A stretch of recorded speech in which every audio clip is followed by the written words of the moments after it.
Hi, my name is Matthew Light, Associate Professor of Criminology and European Studies at the University of Toronto. And with my co-author Erlich, I just presented our paper on the regulation of gun ownership by civilians in Ukraine before and after the full-scale invasion.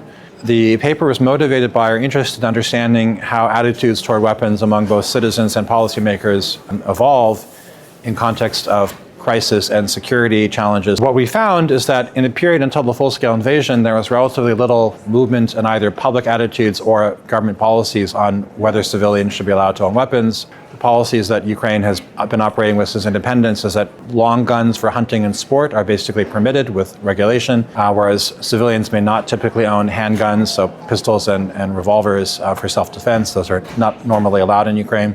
Since the full-scale invasion, however, there's been some significant shifts in public attitudes. Ukrainian citizens are now much more, on the whole, accepting of people's desire to be armed for self-defense. And even when they don't want to own weapons themselves, they accept this desire among other citizens as more normal. We've also seen a flurry of policy changes by the government, including temporary legalization of weapons that would otherwise have been prohibited and allowing Ukrainian citizens who are not in the military to be in possession of weapons that they can use to defend themselves and to defend Ukraine against Russian aggression. The question that remains for Ukraine is whether these policies will be wrapped up after the end of the war or whether there will be further liberalization of policies in the long run or in peacetime. We argue that although the policy issues that face Ukraine are significant, including whether ultimately civilians will be allowed to own handguns, in some ways the most important question is to establish a system of regulation that is transparent and equitable, whereas the one that Ukraine has been operating with until now is extremely vague, not fully fleshed out in legislation, and appears to be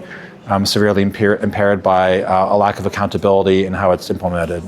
So we're actually optimistic that there have been some changes in public attitudes and that the government is now aware that there is a demand among citizens for policy on civilian ownership of weapons that will be implemented in a fair, transparent, and equitable way.